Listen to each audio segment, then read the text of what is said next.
अच्छा जी, infectious mononucleosis क्या होता है? ये एक अक्यूट सेल्फ लिमिटेड डिजीज़ है, ठीक है? एडोलेसेंट्स में और यंग एडल्ट्स में होती है, जो कि एप्स्टेन बार वायरस की वजह से होती है।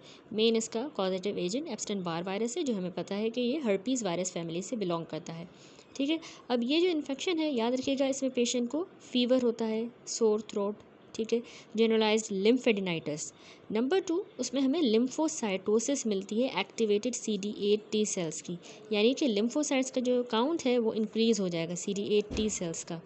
Of note, cytomegalovirus infection induces a similar syndrome that can be differentiated only by the serologic method, यानी कि ये एप्स्टेन बार वायरस जो है उसकी वजह से हो रहा है मेनली, लेकिन जो साइटोमेगालोवायरस है वो भी इसी तरह का सिंड्रोम करवा सकता है, ठीक है, जिसको हम सिर्फ सीरोलॉजी के ही थ्रू डिफ्रेंशिएट कर सकते हैं कि ये एप्स्टेन बार वायरस की वजह से हुआ है या फिर ये सिंड्रोम जो है साइटोमेगालोवायरस की वजह से हुआ है। कैसा सिंड्रोम?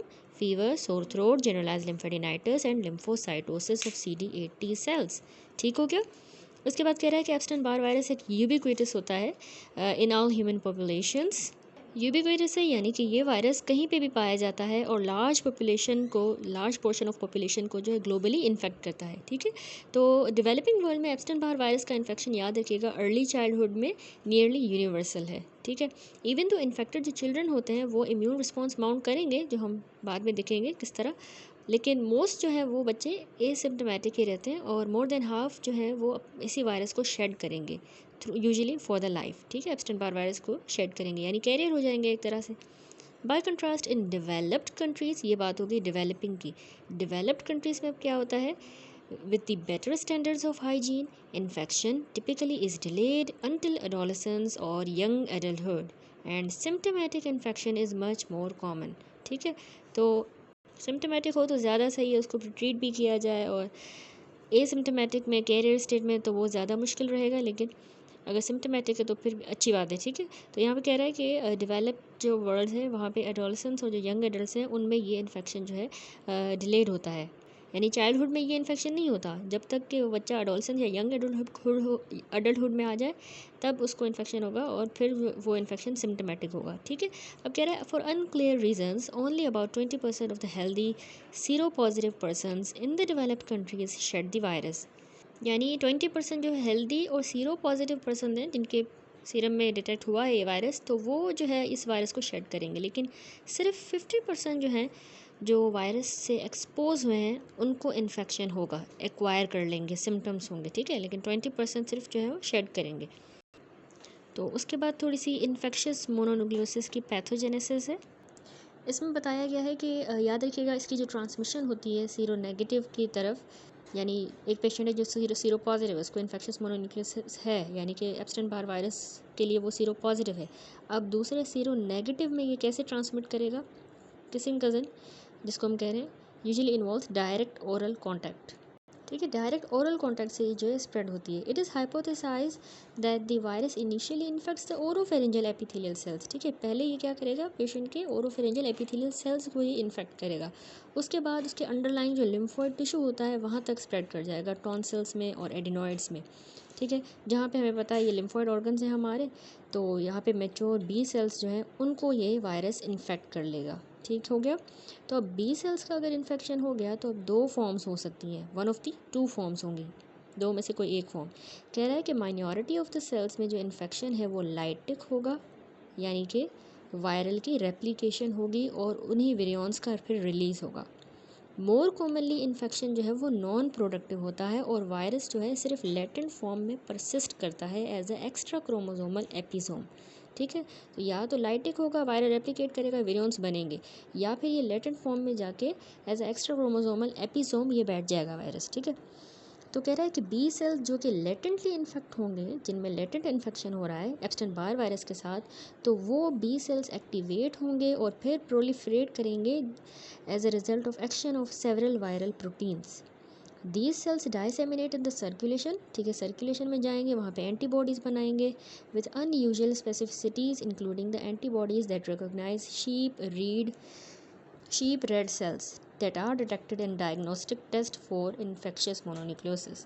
तो अब इस पैराग्राफ में क्या किया गया है कि सबसे पहले यहाँ पे बताया इसने कि इस वायरस ने यानी एप्स्टेन बार वायरस ने बी सेल्स को लेटेंटली इन्फेक्ट किया था ना, तो अब ये बी सेल्स जो हैं उन्हीं वायरल प्रोटीन्स की वजह से एक्टिवेट हो जाएंगे, इन बी सेल्स की एक्टिवेशन हो जाएगी और ये प्रोलिफरेट करेंगे। ठीक है, उसके बाद ये सेल्स जो हैं बी सेल्स जो प्रोलिफरेट कर गए एक्टिवेट हो गए, ये डाइसेमिनेट करेंगे, सर्कुलेशन में फैल जाएंगे, वहाँ पे सिक्रीट करेंगे एंटीबॉडीज़। हमें पता है बी सेल्स एंटीबॉडीज़ बनाते हैं।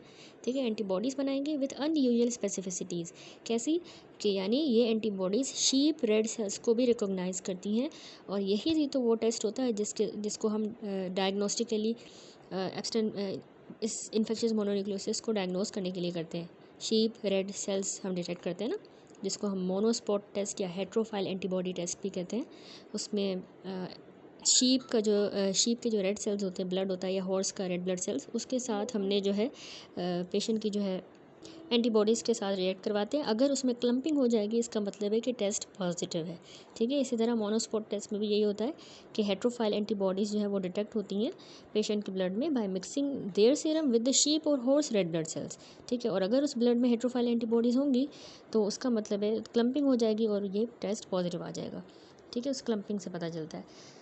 तो कह रहा है ड्यूरिंग दी एक्यूट इन्फेक्शंस, आपने याद रखना है एक्यूट इन्फेक्शन के दौरान ये एप्स्टेन बार वायरस जो है स्लाइवा में शेड होता है। ठीक है, अब ये नहीं पता कि इस स्लाइवा में जो शेडिंग हो रही है वायरस की, उस वायरस की सोर्स क्या है, कि वो ओरोफेरेंजियल एपिथेलियल सेल्स से शेड हो रहा है, उसमें शेड हो रहा है, या बी सेल्स में। ठीक है, उसकी सोर्स नहीं पता कि वो वायरस कहाँ से आया है, बी सेल्स से आया शेडिंग में, या ओरोफेरेंजियल एपिथेलियल सेल से।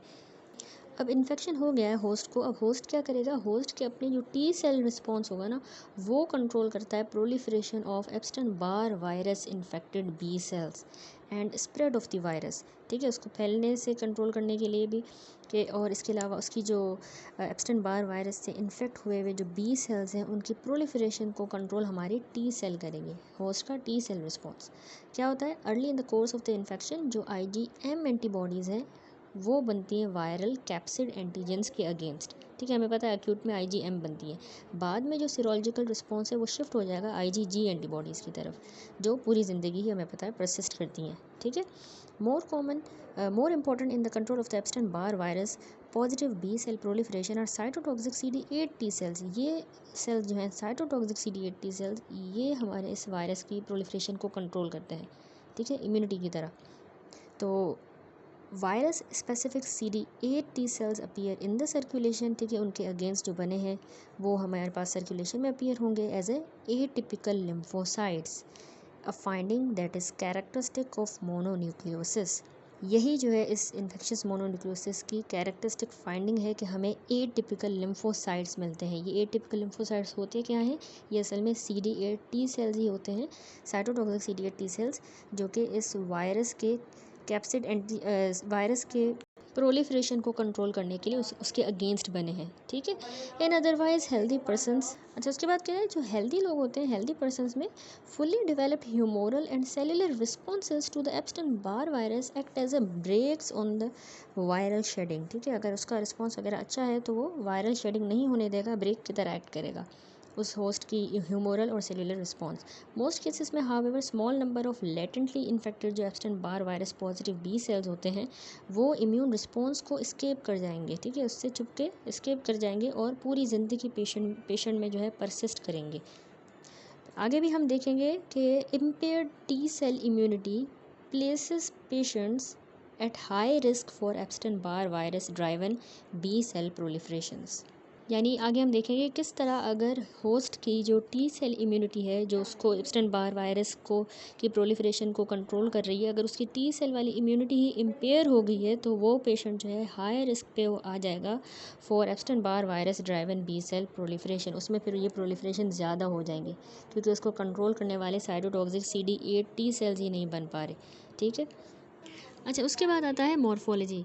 देखिए, मेजर जो एल्ट्रेशन इन्वॉल्व करेंगी ब्लड को, लिम्फ नोड्स को, स्प्लीन, लिवर और ओकेजनली बाकी ऑर्गन्स भी जो है उसमें उनकी इन्वॉल्वमेंट भी होगी। ठीक है, तो इसमें जो है हमें पेरिफेरल ब्लड ल्यूकोसाइटोसिस मिलती है। ठीक है, अभी हमने पीछे जो है टेबल भी देखा जिसमें हमने कहा कि एक वन ऑफ द कॉज है ल्यूकोसाइटोसिस का इन्फेक्शियस मोनोन्यूक्लियोसिस। ठीक है। एप्स्टेन बार वायरस की वजह से हमने टेबल में देखा लिम्फोसाइटोसिस हो रही थी, तो यहाँ पे हमें ब्लड में ल्यूकोसाइटोसिस मिलेगी, यानी कि वाइट सेल का काउंट यूजुअली 12,000 से 18,000 सेल्स पर माइक्रोलीटर के दरमियान होगा। ठीक है, 12,000 to 18,000।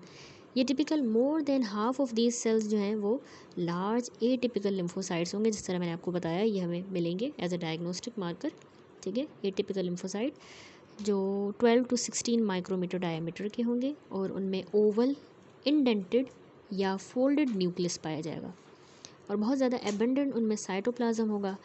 थोड़े बहुत एज़ूरोफिलिक ग्रेन्यूल्स भी होंगे। अब इनकी तस्वीर देखें अगर हम इस फिगर में देखिए, यहाँ पर ये एटिपिकल लिम्फोसाइट्स दिखाए गए इन्फेक्शियस मोनोन्यूक्लियोसिस में। इसकी आपको जो है मॉर्फोलॉजी याद होनी चाहिए कि ये सेल्स 12 to 16 माइक्रोमीटर डायमीटर के हैं और इनमें देखिए ओवल, लेकिन देखिए ये इंडेंटेड न्यूक्लियाई मौजूद है, फोल्डेड, इंडेंटेड या ओवल न्यूक्लियाई हो सकता है, और साइटोप्लाज्म बहुत ज़्यादा एबंडेंट साइटोप्लाज्म, फ्यू इसमें एज़ूरोफिलिक ग्रेन्यूल्स हैं।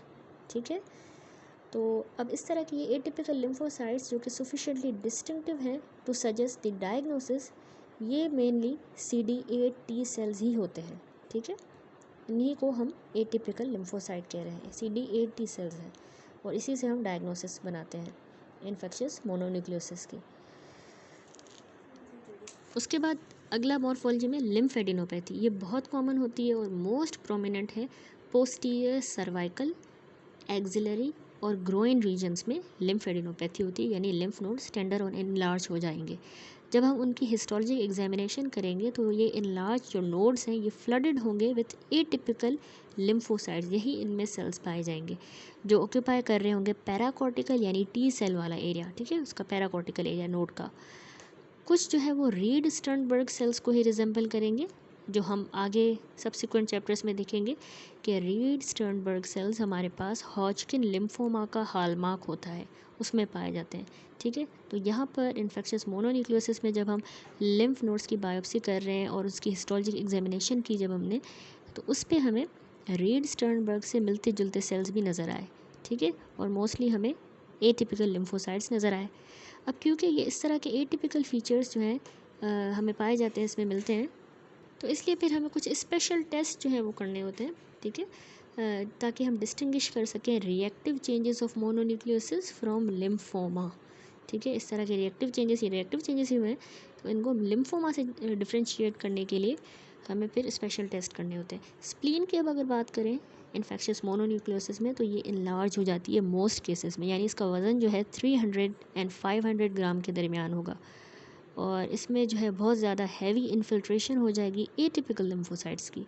वही एटिपिकल लिम्फोसाइट यानी CD8 T सेल्स स्प्लीन में भी आ गए हैं, तो as a result rapid increase आ जाएगा स्प्लीन के साइज़ में भी, और उसके ट्रेबिकुलाई और कैप्सूल की जो है इन्फिल्ट्रेशन हो गई है इन्हीं लिम्फोसाइट्स से। ठीक है, इन्हीं एटिपिकल लिम्फोसाइट्स से। तो इस तरह की स्प्लीन बहुत नाजुक होती है, फ्रेजाइल होती है और प्रोन होती है कि ये रप्चर कर सकती है। इवन अगर इस पर थोड़ा सा माइनर सा स्लाइड सा ट्रॉमा भी होगा तो ये स्प्लीन रप्चर कर जाएगी, बहुत ज़्यादा फ्रेजाइल हो गई है इन्फिल्ट्रेशन वगैरह की वजह से।